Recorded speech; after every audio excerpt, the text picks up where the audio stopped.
직접 확인해 보셔도 되겠느냐는 말이 제 입에서 튀어나왔습니다.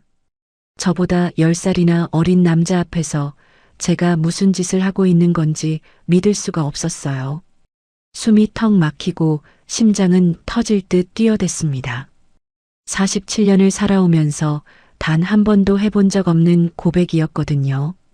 평생 바르게만 살아온 여자가 과부라는 이유로 세상 눈치를 보며 조용히 지내온 제가 그날 밤만큼은 완전히 달라졌습니다. 강원도 강릉 바닷가 마을의 거센 파도 소리만큼이나 격렬한 감정이 저를 휩쓸어 버렸어요. 태풍이 몰아치던 그날 밤 촛불 아래에서 저는 다시 여자가 됐습니다. 제 이름은 서연이에요. 올해 47입니다. 강원도 강릉의 작은 어촌 마을에서 민박집을 운영하고 있어요. 객실 5개짜리 2층 건물이죠. 남편이 살아있을 때 함께 지은 곳입니다. 23세 결혼해서 24해를 함께 살았는데 어느 날 갑자기 훅 사라져 버렸어요. 3년 전 교통사고였습니다. 장례를 치르고 정신을 차려보니 세상에 혼자 남겨져 있더군요. 25살 된 딸아이 서윤이는 서울에서 직장 생활하느라 한 달에 한두 번 전화로 안부나 묻는 정도였습니다. 민박일이 힘들면 그만두라는 걱정을 자주 했지만 저는 괜찮다는 말만 되풀이했어요. 엄마가 뭐 할 게 있어야 한다면서요. 혼자 민박집을 꾸려가는 건 쉽지 않았습니다. 청소하고 손님 맞이하고 장 보고 빨래하고. 하지만 바쁘게 움직여야 남편 생각이 덜 났거든요. 그렇게 3년을 버텼어요. 손님들은 혼자 하느라 고생이 많겠다는 말을 건넸지만 제 속은 몰랐죠. 밤마다 찾아오는 외로움을 말이에요. 남편과 함께 썼던 침대에 혼자 누우면 공허함이 밀려왔습니다. 47이라는 나이는 여자로서 아직 젊다고 할 수도 없고 그렇다고 늙었다고 하기엔 또 억울한 나이였어요. 거울을 보면 주름이 늘긴 했지만 여전히 괜찮은 몸매를 유지하고 있었습니다. 요가도 하고 산책도 다니면서 관리했거든요. 그래도 이젠 여자로서의 삶은 끝난 거겠지 하고 생각하며 살았어요.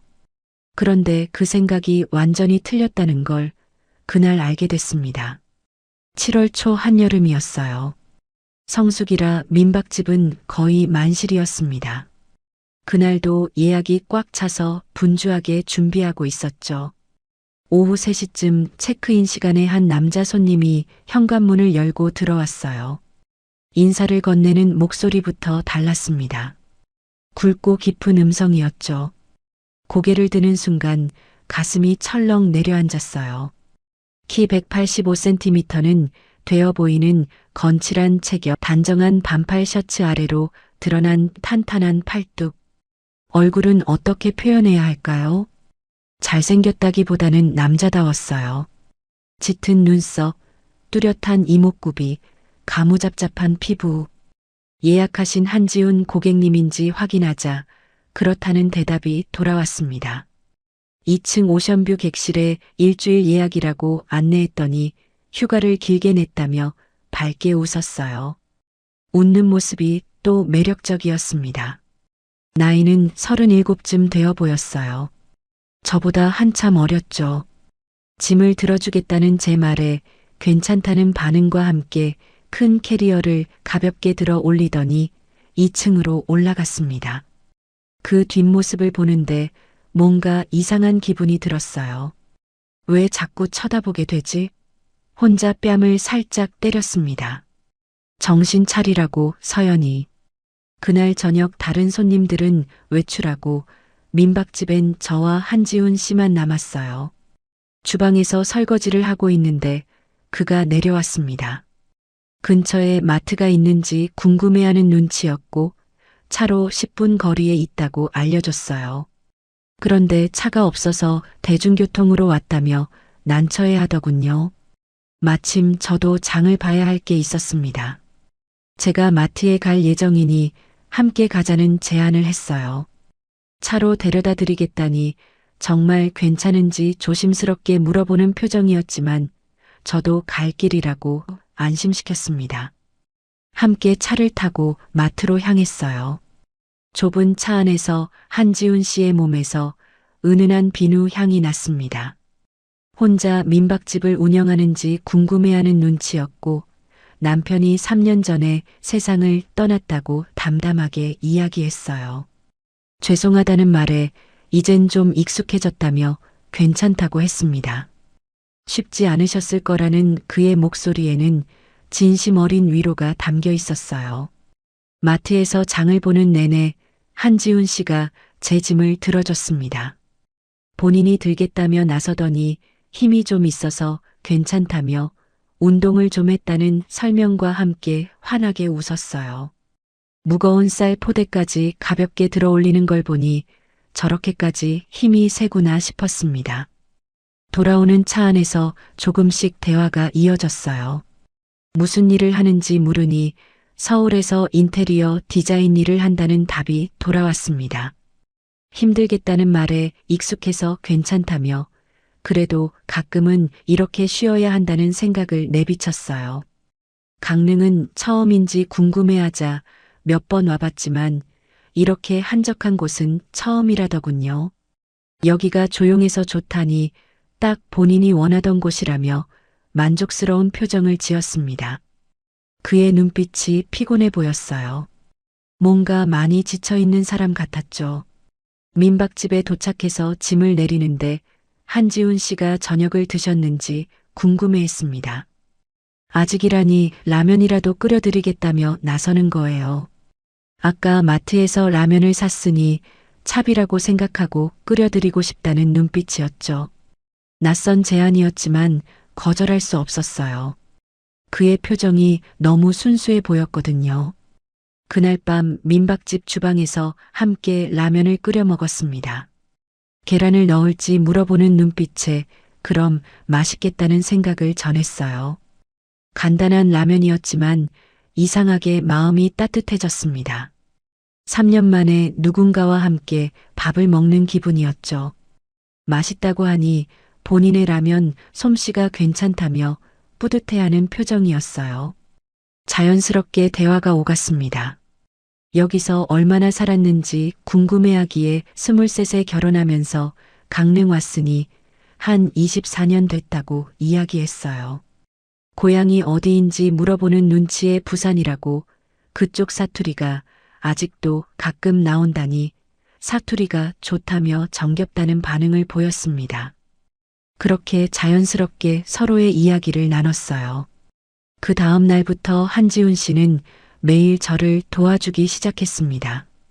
무거운 짐을 옮길 때마다 나타나서 본인이 하겠다며 앞장섰어요. 손님이 이러시면 안 된다니 괜찮다며 어차피 운동 삼아 하는 거라는 태도였습니다. 화단에 물을 주고 있으면 함께 나와서 거들었고 청소할 때도 자연스럽게 도와줬어요. 휴가 온 건데 좀 쉬라는 말에 이게 본인에겐 휴식이라며 환하게 웃었습니다. 사흘째 되던 날 저녁 민박집 앞마당에서 함께 맥주를 마셨어요. 여름밤 강릉 바다 바람이 시원하게 불어왔습니다. 그런데 갑자기 외롭지 않은지 궁금해하는 눈치였어요. 당황해서 뭐가 외로운지 되물으니 혼자 사시지 않냐며 따님도 서울에 계시지 않냐는 걱정 어린 시선이었습니다. 글쎄요. 외롭다는 생각은 안 해봤다고 답했어요. 거짓말이었습니다. 매일 밤 외로웠거든요. 그런데 저 같은 분이 혼자 계시는 게 아깝다는 생각이 든다는 거예요. 무슨 소리인지 모르겠다며 나이든 아줌마한테 무슨 말을 하는지 되물으니 아니라는 듯 고개를 저었습니다. 사장님은 아직 젊다는 진지한 눈빛이었어요. 47이라니 전혀 그렇게 안 보인다며 40대 초반으로 보인다는 평가였어요. 에이, 그냥 하는 소리겠죠. 라며 웃어넘겼지만 가슴은 두근거렸습니다. 오랜만에 누군가에게 듣는 칭찬이었거든요. 진심이라며 사장님이 정말 예쁘다는 말까지 나왔어요. 맥주캔을 쥔 손이 떨렸습니다.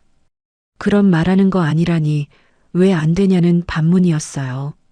저는 당신보다 10살이나 많은 아줌마라며 나이가 뭐가 중요하냐는 눈빛으로 저를 똑바로 바라봤습니다.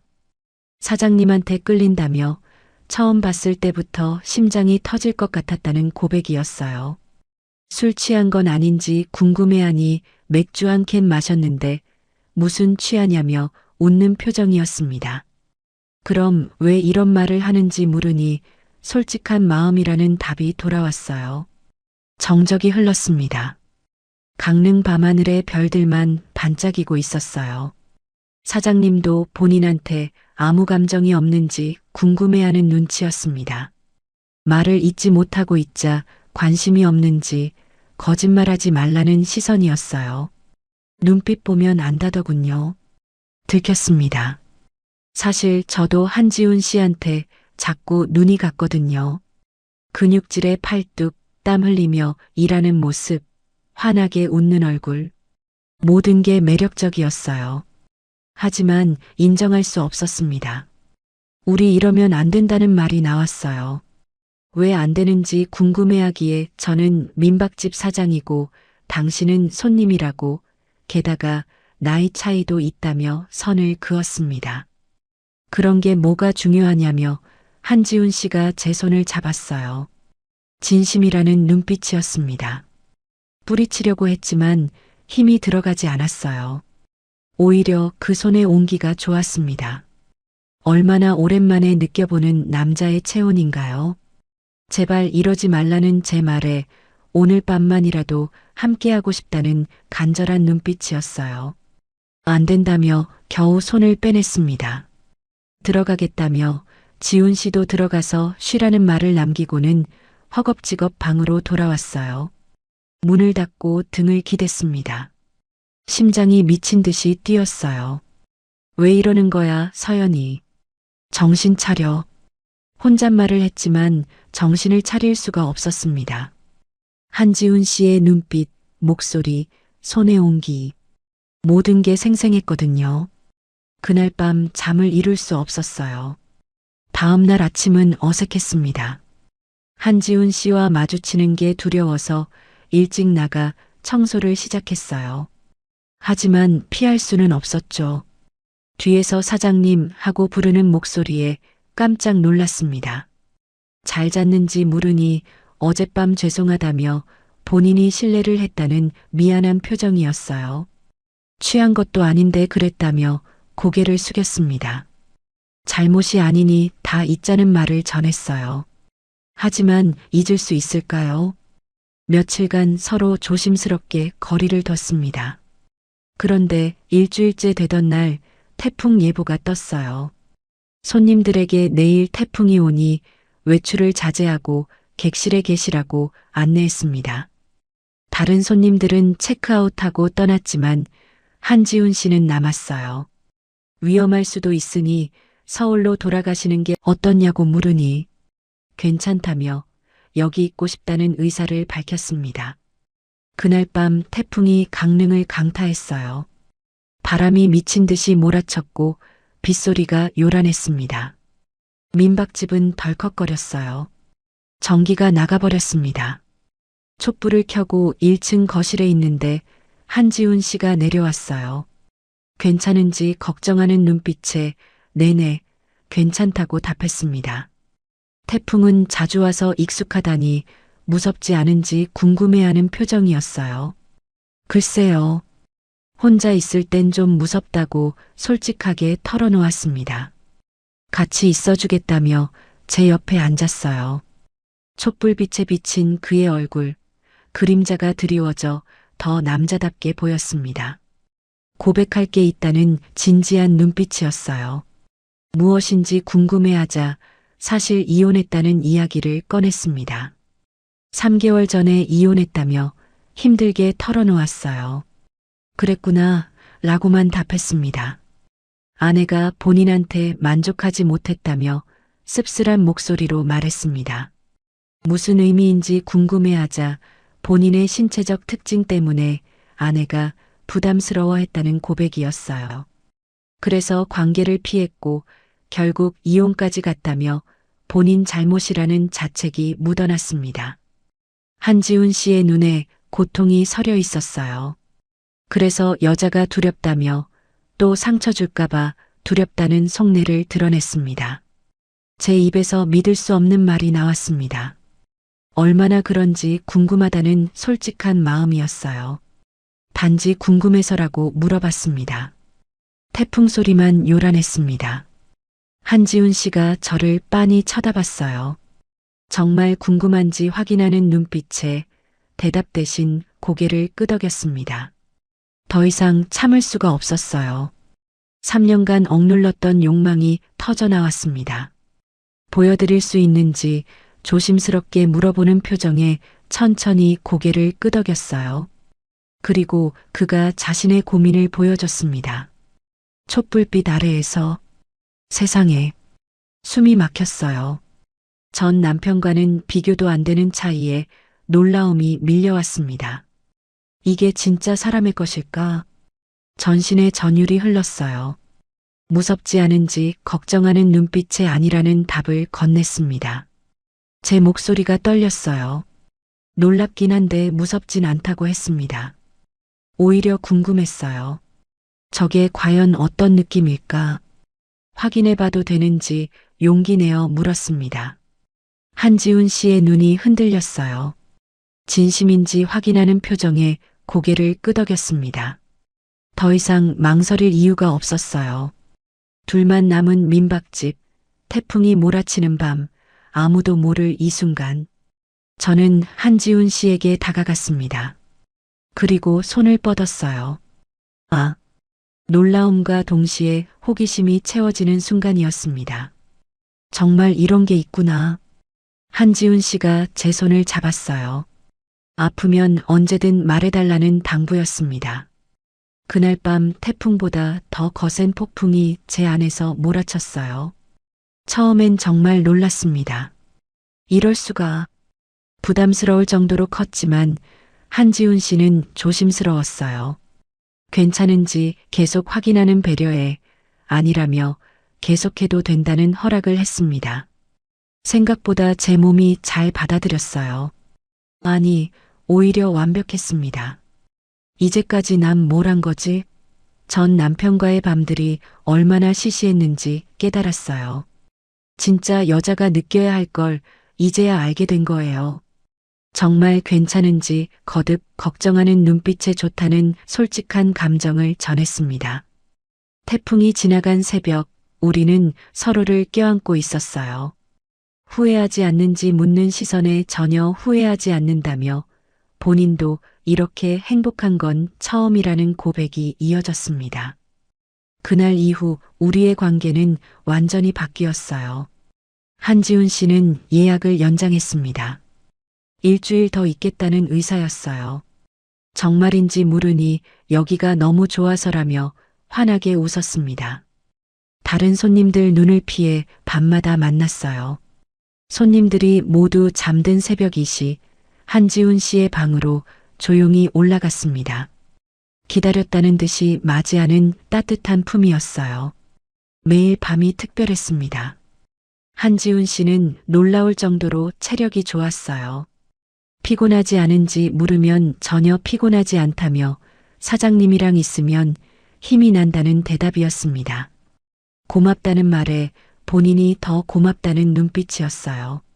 37 남자의 정력, 그리고 전 남편과는 차원이 다른 만족감. 47에 처음 알게 된 쾌락이었어요. 사장님 없으면 못 살 것 같다는 진심 어린 고백에 나도 그렇다는 마음을 전했습니다. 말투도 편해졌어요.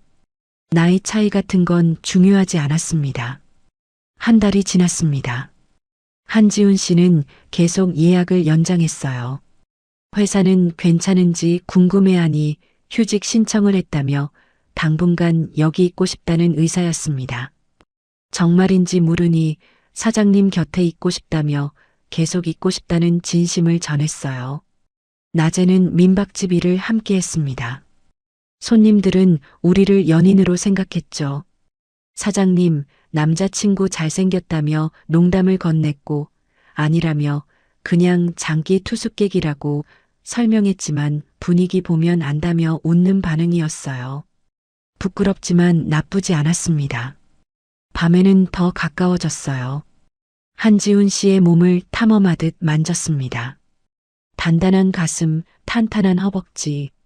사장님이 좋아하시는 걸 보면 본인도 자신감이 생긴다는 수줍은 고백에 당연히 좋아한다며 이렇게 멋진데 좋아할 수밖에 없다는 마음을 전했습니다. 전 아내는 무서워했다는 말에 그 사람이 이상한 거라며 이건 축복이라고 위로했어요. 한지훈 씨가 환하게 웃으며 사장님을 만나서 인생이 바뀌었다는 감사를 표현했습니다. 나도 그렇다고 답했어요. 2달째 저는 완전히 빠져들었습니다. 한지훈 없는 삶은 상상할 수 없을 정도였어요. 서울로 안 돌아가도 되는지 걱정하니 괜찮다며 여기서 일을 구하면 된다는 답이었습니다. 정말인지 놀라워하자 사장님이랑 계속 같이 있고 싶다는 고백이었어요. 마음이 따뜻해졌습니다. 나도 내가 좋다며 정말로 좋다는 솔직한 감정을 드러냈어요. 본인도 사장님을 사랑한다는 고백에 가슴이 두근거렸습니다. 사랑. 그 단어가 이렇게 달콤할 줄은 몰랐어요. 하지만 행복한 시간은 오래가지 못했습니다. 어느 날 딸 서윤에게서 전화가 왔어요. 이번 주말에 내려가겠다는 연락이었습니다. 갑자기 왜 오는지 궁금해하니 엄마가 보고 싶다며 민박집도 좀 도와주고 싶다는 이유였어요. 금요일 저녁 기차로 온다는 계획이었습니다. 전화를 끊고 한지훈에게 상황을 전했습니다. 딸이 이번 주말에 온다며 미안하지만 당분간 조심해야 할 것 같다는 걱정을 나눴어요. 괜찮다며 이해한다는 답변이었지만 마음이 불안했습니다. 서윤이는 눈치가 빨랐거든요. 금요일 저녁 서윤이가 도착했습니다.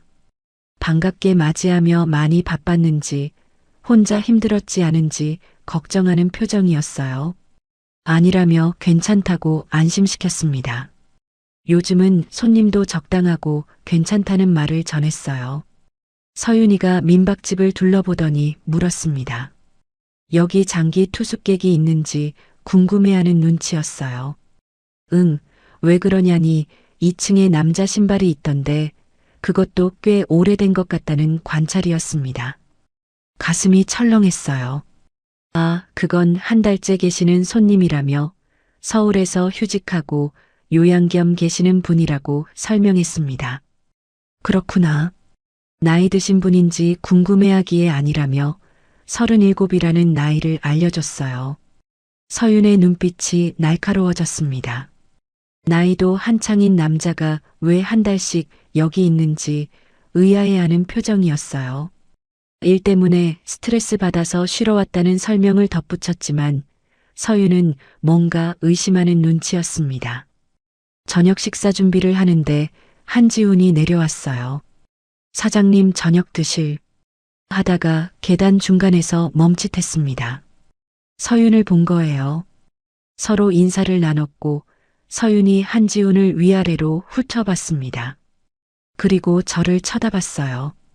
그 눈빛에서 모든 걸 눈치챘다는 게 느껴졌습니다. 잠깐 방에서 얘기 좀 하자며 서윤이 저를 끌고 갔어요. 문을 닫자마자 질문이 쏟아졌습니다. 엄마, 저 남자랑 무슨 사이인지 따져 물었어요. 무슨 소리냐며 그냥 손님이라고 답했습니다.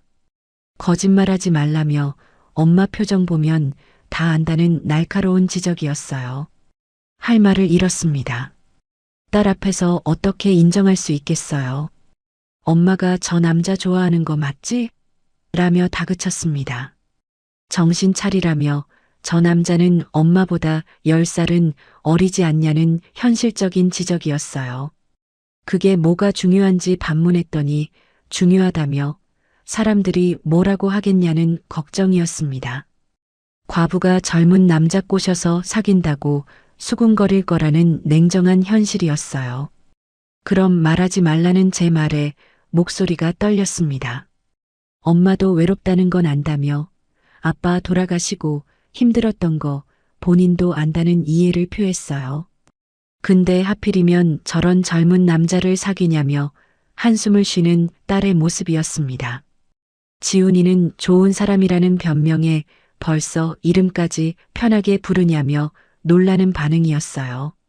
정신 차리라며 저 남자가 엄마한테 진심일 것 같냐는 의심이었습니다. 그냥 심심해서 놀고 있는 거라는 냉정한 평가였어요. 지훈이는 진심이라고 확신했습니다. 어떻게 아는지 물으니 느껴진다는 답변을 했어요. 서윤이가 고개를 저었습니다. 이번 주 내내 여기 있을 거라며 그리고 저 남자를 내보내라는 요구였어요. 안 그러면 본인이 직접 우리 엄마한테서 떨어지라는 말을 하겠다는 협박이었습니다. 제발 그러지 말라는 간청에도 싫다며 엄마가 바보 되는 거 못 본다는 단호함이었어요. 문을 쾅 닫고 나가버렸습니다. 그날 밤 한지훈에게 문자를 보냈어요. 미안하다는 마음과 함께 딸이 눈치챈 것 같다며 당분간 조심해야 할 것 같다는 걱정을 전했습니다. 곧바로 답장이 왔어요. 괜찮다며 이해한다는 배려와 함께 본인이 참을 테니 걱정하지 말라는 위로였습니다. 하지만 마음이 무거웠습니다. 다음 날부터 서윤은 저와 한지훈 사이를 철저히 감시했어요. 한지훈이 저를 도우려고 하면 먼저 나서서 막았습니다. 본인이 하겠다며 손님이 그러시면 안 된다는 강경한 태도였어요. 한지훈은 어쩔 수 없이 물러나는 수밖에 없었습니다. 저녁에도 서윤이 계속 붙어 있었어요. 같이 영화 보자며 저를 붙들었습니다. 청소를 좀 하겠다니 본인이 하겠다며 엄마는 쉬라는 고집이었어요. 한지훈과 단 1분도 둘만의 시간을 주지 않는 철저한 감시였습니다. 나흘째 되던 날 참다 못한 한지훈이 서윤에게 말을 걸었어요. 잠깐 얘기 좀 할 수 있는지 조심스럽게 물어봤습니다. 무슨 얘기인지 경계하는 눈빛에 어머니에 대해서라는 답변이었어요. 두 사람이 민박집 밖 벤치에 앉았고 저는 멀리서 지켜봤습니다. 본인은 사장님을 진심으로 좋아한다는 솔직한 고백이 시작이었습니다. 진심이냐며 얼마나 오래 알았다고 진심이라는 말을 하는지 따져 물었어요. 2달이라며 짧다는 거 안다는 인정과 함께 하지만 인생에서 이렇게 확실한 감정은 처음이라는 진심 어린 고백이었습니다. 우리 엄마 나이가 몇인 줄 아는지 따지는 질문에 한다며 47이라는 정확한 답변이 나왔어요. 그럼 당신은 37이지 않냐며 10살 차이라는 현실을 지적했습니다. 나이가 중요한지 반문하는 한지훈의 모습이었어요. 본인은 사장님이 좋다며 나이나 상황이나 아무것도 상관없다는 확고한 의지였습니다. 서윤이 비웃었어요. 그렇게 말하는 남자들 많다며 근데 다 거짓말이더라는 냉소였습니다. 본인은 아니라며 증명하겠다는 각오를 밝혔어요. 어떻게 증명할 건지 의심하는 눈빛에 한지훈이 잠시 망설이더니 결심한 듯 말했습니다. 강원도로 이사 올 생각이라는 폭탄 선언이었어요. 서윤은 자신의 귀를 의심했습니다. 무슨 소리인지 다시 물으니 서울에 있는 집을 정리하고 여기서 일을 구하겠다며 사장님 곁에 있고 싶어서라는 진지한 답변이었습니다. 미쳤냐는 서윤의 반응에 미친 거 맞다며 사랑해서 미쳤다는 당당한 고백이었어요. 서윤이 할 말을 잃은 표정이었습니다. 부탁이니 인정해달라며 저희를 인정해달라는 간곡한 부탁이 이어졌어요. 안 된다는 서윤의 거절에 왜 안 되는지 물으니 당신이 진심이라고 해도 주변 사람들은 뭐라고 하겠냐는 현실적인 걱정이었습니다. 과부가 젊은 남자 꼬셨다고 수군거릴 거라는 냉정한 현실이었어요. 그런 건 신경 안 쓴다는 한지훈의 말에 엄마는 신경 쓸 거라며 그런 말 들으면 상처받을 거라는 딸의 걱정이 이어졌습니다. 한지훈이 고개를 숙였어요. 죄송하다며 본인이 생각이 짧았다는 반성이었습니다. 그러니까 그냥 깨끗하게 정리하라며 서울로 돌아가고 엄마도 잊으라는 요구였어요. 그건 못한다며 사랑하는 사람을 어떻게 잊냐는 절박한 반문이었습니다. 서윤이 한숨을 쉬었어요. 그날 밤 서윤이 제 방으로 왔습니다. 저 남자랑 정말 사귈 건지 확인하는 질문이었어요. 솔직하게 말해달라며 엄마 마음이 어떤지 알고 싶다는 진심이었습니다. 저는 딸을 똑바로 쳐다봤어요. 정말로 좋아한다는 솔직한 고백을 했습니다. 진심인지 재차 확인하니 응이라는 짧지만 확실한 답변을 했어요. 지훈이 없으면 못 살 것 같다는 절박한 심정을 털어놓았습니다. 서윤의 눈에 눈물이 맺혔어요. 엄마가 그렇게까지 좋아하는지 놀라워하는 표정이었습니다. 엄마가 철이 없다는 제 말에 아니라며 제 손을 잡았어요. 엄마가 행복하면 됐다며 본인은 엄마가 행복하면 된다는 이해를 보였습니다. 근데 정말 후회 안 하는지, 사람들 수군거림이나 나이 차이를 다 감수할 수 있는지 마지막으로 확인했어요. 모르겠다는 솔직한 답변이었습니다. 솔직히 무섭다며 근데 지훈이 없는 게 더 무섭다는 진심을 털어놓았어요. 딸과 엄마 둘이서 한참을 울었습니다. 알았다며 본인이 인정하겠다는 허락이 나왔어요. 정말인지 놀라워하니 대신 조건이 있다는 말이었습니다. 저 남자가 정말 진심인지 확인할 거라며 그리고 만약 엄마한테 상처 주면 절대 안 봐줄 거라는 단호한 경고였어요. 정말 고맙다는 감사를 전했습니다. 엄마는 행복해야 한다며 알았지. 라는 확인에 응이라는 답을 했어요. 다음 날 아침 서윤이 한지훈을 불렀습니다. 본인이 인정하겠다며 엄마랑 사귀는 거 인정하겠다는 허락이었어요. 한지훈의 눈이 커졌습니다. 정말인지 믿기지 않는 표정에 대신 조건이 있다는 말이 이어졌어요. 무엇인지 긴장하는 모습에 엄마한테 상처 주면 안 된다며 절대로 상처 주면 안 된다는 엄중한 경고였습니다. 당연하다며 약속하는 진지한 눈빛이었어요. 그리고 주변 사람들이 뭐라고 해도 엄마를 지켜줘야 한다며 엄마는 약한 사람이라는 당부가 이어졌습니다. 알겠다며 목숨 걸고 지키겠다는 맹세였어요. 서윤이 한숨을 쉬었습니다. 엄마 부탁한다며 엄마가 당신 때문에 행복해하는 것 같다는 인정과 함께 그러니까 계속 행복하게 해 달라는 간곡한 부탁이었어요. 감사하다며 한지훈이 고개를 깊이 숙였습니다. 안 그래도 드릴 말씀이 있다며 다음 주에 서울로 올라간다는 계획을 밝혔어요. 떠나는 건지 놀라는 서윤에게 집 정리하고 이사 준비하려고 간다는 설명이었습니다. 이사냐는 확인에 네, 강원도로 완전히 이사 올 거라는 확고한 의지였어요. 진짜냐는 놀라움에 이미 강원도 인테리어 회사 몇 군데를 알아봤다며 면접도 잡혀 있다는 구체적인 계획까지 밝혔습니다. 서윤이 놀란 표정을 지었습니다. 진심이었구나 라고 중얼거렸어요. 말했지 않냐며 사장님 곁에 있고 싶다는 말을 상기시키는 한지훈이었습니다. 그날 저녁 세 사람이 함께 저녁을 먹었어요. 처음으로 편한 분위기였습니다. 강원도 사투리를 배워야 할 텐데 라며 서윤이 장난스럽게 던진 말에 그러게요. 사장님한테 배워야겠다며 환하게 웃는 한지훈이었어요. 엄마 사투리 심한데 하는 서윤의 놀림에 좋다며 귀여우니까 좋다는 솔직한 반응이었습니다. 제 얼굴이 빨개졌습니다.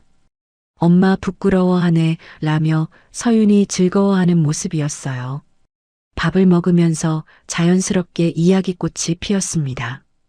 강원도 오면 어디서 살 건지 궁금해하는 서윤에게 일단 작은 원룸을 구하려고 한다는 계획을 밝혔어요. 굳이 그럴 필요 있냐는 서윤의 반응에 조심스러운 눈치였습니다. 서윤이 저를 쳐다봤습니다. 엄마네 민박집 방 하나 비어있지 않냐는 제안이었어요. 1층 작은 방 말이에요. 아, 그건 창고로 쓰는 곳인데 라는 제 말에 정리하면 사람 살 수 있다며 지훈 씨한테 싸게 월세 받으면 되지 않냐는 현실적인 제안이었습니다. 한지훈이 눈을 반짝였어요. 정말 괜찮으시면 본인이 여기서 살고 싶다는 소망을 밝혔습니다. 물론 월세는 제대로 드리겠다며 그리고 민박집 일도 도와드리겠다는 약속까지 덧붙였어요. 서윤이 환하게 웃었습니다. 그렇게 결정됐어요. 한지훈이 이 민박집에서 살게 된 거예요. 일주일 후 한지훈은 서울로 올라갔습니다. 일주일만 다녀오겠다며 보고 싶을 거라는 말을 남기고요. 나도 보고 싶을 거라는 마음을 전했습니다. 한지훈이 떠난 일주일, 민박집이 텅 빈 것처럼 느껴졌어요. 벌써 이렇게 의존하게 됐나 싶었습니다. 매일 밤 영상 통화를 했어요. 보고 싶다는 마음을 주고받았고 빨리 오라는 간절함을 전했습니다. 집 거의 정리 끝났다며 모레쯤 내려갈 수 있을 것 같다는 반가운 소식이었어요. 정말인지 기뻐하니 그리고 면접 붙었다며 더 기쁜 소식을 전했습니다. 춘천 인테리어 회사라며 다음 달부터 출근이라는 구체적인 계획이었어요. 축하한다는 말에 사장님 덕분이라며 사장님을 만나서 인생이 바뀌었다는 감사가 이어졌습니다. 나도 그렇다는 공감을 전했어요. 열흘 후 한지훈이 큰 트럭을 몰고 내려왔습니다. 다녀왔다며 반갑게 인사하는 모습에 어서 오라며 맞이했어요. 짐을 내리면서 1층 방을 정리했습니다. 서윤도 서울에서 내려와서 도와줬어요. 여기 침대 놓으면 될 것 같다는 서윤의 제안에 네, 좋네요. 라며 동의하는 한지훈이었습니다. 책상은 여기 두고 라며 함께 방을 꾸미는 게 즐거웠어요. 마치 가족이 된 것 같은 기분이었죠. 저녁이 되어 방 정리가 끝났습니다. 지훈 씨 환영 파티라며 서윤이 치킨을 시켰어요. 건배, 라며 셋이서 맥주 잔을 부딪혔습니다. 앞으로 잘 부탁드린다는 한지훈의 인사에 우리 엄마 잘 부탁한다는 서윤의 당부가 이어졌어요. 네, 걱정 마세요. 라는 확실한 약속이었습니다. 그날 밤 서윤은 서울로 올라갔어요. 엄마는 행복해야 한다는 당부에 고맙다는 감사를 전했습니다. 지훈 씨, 엄마 부탁한다는 마지막 부탁에 꼭 행복하게 해드리겠다는 약속을 받았어요. 서윤을 기차역에 데려다 주고 돌아왔습니다. 민박집에 한지훈과 단둘이 남았어요. 이제 우리 정식으로 사귀는 건지 확인하는 질문에 그런가 라는 수줍은 답변을 했어요. 본인이 프로포즈 하겠다며 무릎을 꿇는 한지훈이었습니다. 서연희 씨, 저랑 사귀어 주시겠냐는 정식 청혼이었어요. 에이, 이게 무슨 이라며 웃었지만 진심이라며 대답해달라는 간절한 눈빛이었습니다. 제 눈에 눈물이 맺혔습니다. 그래, 사귀자 라는 허락을 했어요. 한지훈이 저를 껴안았습니다. 사랑한다는 고백에 나도 사랑한다는 마음을 전했어요. 그날 밤, 이제는 숨지 않아도 됐습니다. 당당하게, 떳떳하게 서로를 사랑할 수 있었어요. 하지만 현실은 그리 호락호락하지 않았습니다. 한지훈이 민박집에 산다는 소문이 동네에 퍼졌어요. 민인의 집에 젊은 남자가 들어왔다던데 라는 수군거림이 들렸습니다. 진짜냐며 몇 살인지 궁금해하니 37이라던데 라는 대답이 오갔어요. 어머, 과부가 젊은 남자를 이라는 험담까지 들렸습니다. 마트에 장을 보러 가면 사람들이 수군댔어요. 저기 민이다. 조용히 해 라는 속삭임이 들렸습니다. 마트 아줌마가 대놓고 물었어요. 민이야, 요즘 남자 생겼다며? 네라는 솔직한 답변을 했습니다. 나이가 어떻게 되는지 궁금해하기에 37이라고 밝혔어요. 어머, 10살이나 어린 애네. 괜찮겠냐며 걱정 아닌 걱정을 하는 모습이었습니다. 괜찮다는 확신을 전했어요. 에이, 그런 젊은 애가 진심일 리 없다며 잠깐 놀다가 떠날 거라는 부정적인 예측이 나왔어요. 가슴이 아팠지만 참았습니다. 집으로 돌아와서 한지훈에게 상황을 이야기했어요. 사람들이 수군거린다는 걱정에 신경 쓰지 말라며 우리가 행복하면 된다는 위로였습니다. 근데 너한테 피해 갈까봐 걱정된다니 무슨 피해냐며 본인은 괜찮다는 당당함이었어요. 하지만 한지훈에게도 시련이 찾아왔습니다. 새로 다니기 시작한 회사에서요. 어디 사는지 궁금해하는 동료에게 강릉 바닷가 마을 민박집에 산다는 답변을 했습니다. 민박집이냐며 거기 주인이 누구인지 물으니 서연이 씨라고 밝혔어요. 아, 민이네. 거기 과부 아줌마 아니냐며 나이 많은데 라는 수군거림이 시작됐습니다. 네라는 담담한 답변에 근데 왜 거기 사는지 혹시 라며 말끝을 흐리는 의미심장한 눈빛이었어요. 연인 사이라는 솔직한 고백을 했습니다. 동료들이 웅성거렸어요. 진짜냐며 나이 차이 꽤 나지 않냐는 확인이 이어졌습니다. 10살 차이 난다는 사실에 우와, 대단하다며 누나 매력에 푹 빠지셨네 라고 농담처럼 던지는 말들이었어요. 농담이냐는 물음에 아니라며 진심이라는 확고한 답변이었습니다. 본인이 사랑하는 사람이라는 당당한 고백이었어요. 동료들이 할 말을 잃었습니다. 하지만 뒤에서는 수군거림이 계속됐죠. 한대리 취향 독특하다며 나이 든 여자를 좋아하나 보다는 평가와 돈이라도 많냐는 의심, 민박집 주인이니까 라는 추측들이 오갔어요. 한지훈은 그런 말들을 듣고도 태연했습니다. 회사에서 뭐라고 하는데 라는 제 걱정에 신경 안 쓴다는 의연함이었어요. 미안하다며 나 때문이라는 자책에 왜 미안하냐며 본인은 당당하다고 본인이 선택한 사람이니까 당당하다는 확신이 느껴졌습니다. 그런 한지훈이 고마우면서도 미안했어요.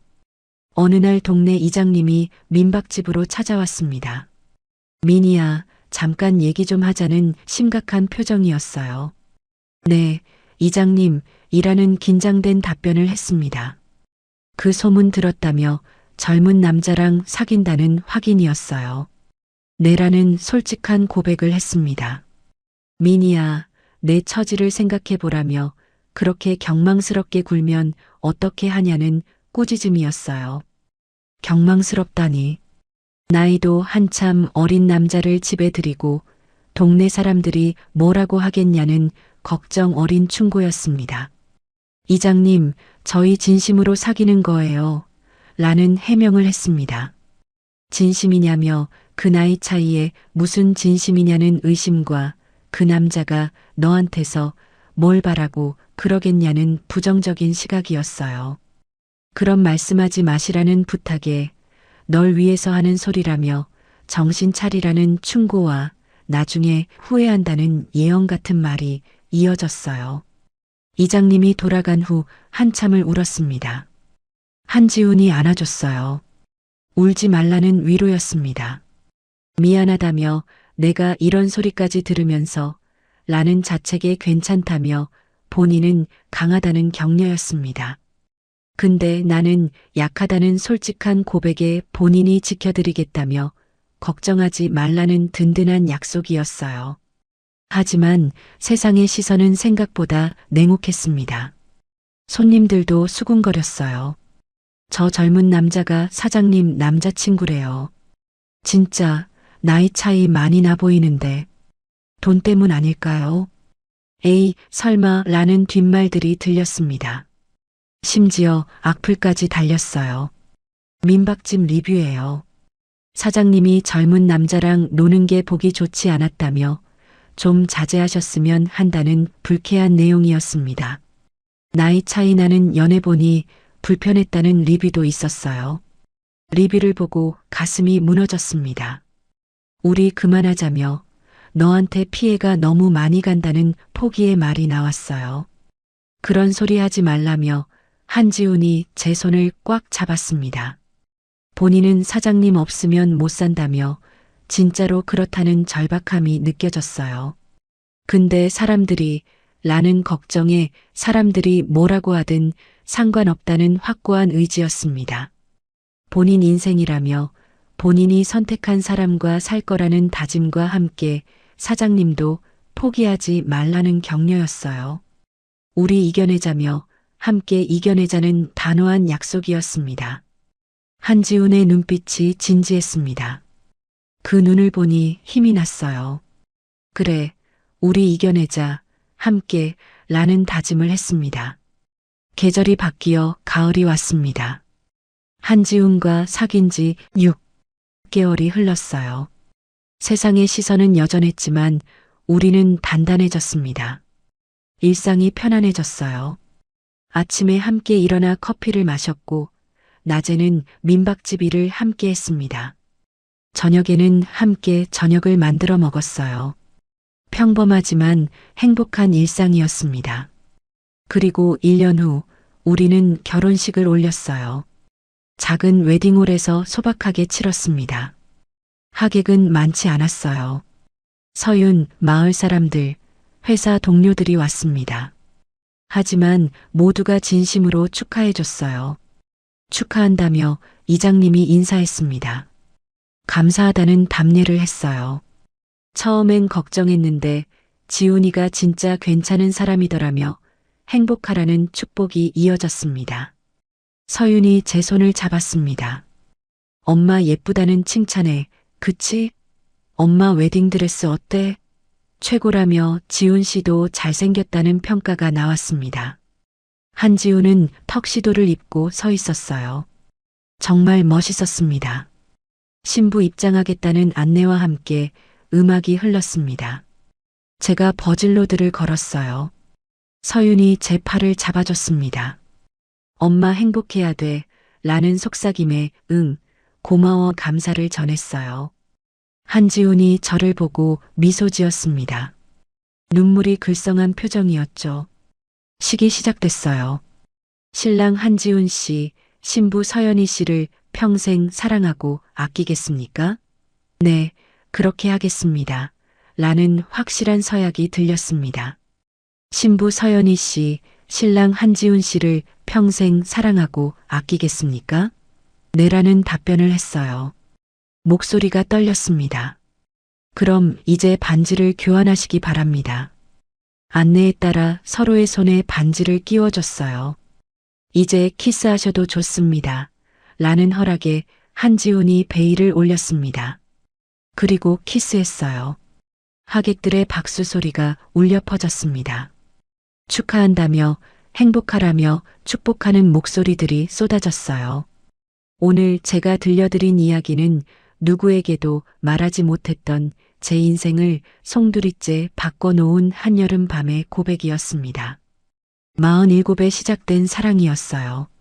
누군가는 늦었다는 말을 했지만 저에게 딱 맞는 타이밍이었습니다. 한지훈을 만나서 저는 다시 태어났어요. 여자로서, 사람으로서 새롭게 태어났습니다. 이제 저는 당당합니다. 나이가 뭐 어때서 사랑하면 되는 거지 라고 말할 수 있어요. 이 이야기를 듣는 여러분께 말씀드리고 싶습니다. 나이는 숫자에 불과하다고요. 사랑에 늦은 때는 없다고요. 세상이 뭐라고 하든 자신의 행복을 선택하라고요. 저는 47에 인생의 봄을 맞이했습니다. 여러분도 할 수 있어요.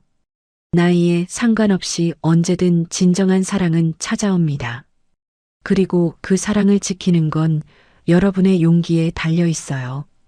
여러분, 오늘 영상은 여기까지입니다. 이 이야기가 재미있으셨나요? 지금 어디에서 시청 중이신지 댓글에 남겨주세요. 여러분의 위치를 댓글로 알려주시면 정말 감사하겠습니다. 그리고 구독과 좋아요, 알림 설정 부탁드립니다. 노후 이여정 채널은 여러분의 응원으로 더 좋은 이야기를 만들어갑니다. 구독 버튼 한번 눌러주시고요. 좋아요도 꼭 눌러주세요. 알림 설정까지 해두시면 새로운 이야기가 올라올 때마다 바로 알림을 받으실 수 있습니다. 다음에도 여러분의 마음을 울린 또 다른 이야기로 찾아뵙겠습니다. 사랑에는 나이가 없다는 것, 진심은 언제나 통한다는 것, 그리고 용기 있는 선택이 행복을 가져온다는 것을 기억해 주세요. 오늘도 이 영상을 끝까지 시청해 주셔서 진심으로 감사드립니다. 여러분 모두 행복하세요. 다음 이야기에서 또 뵙겠습니다.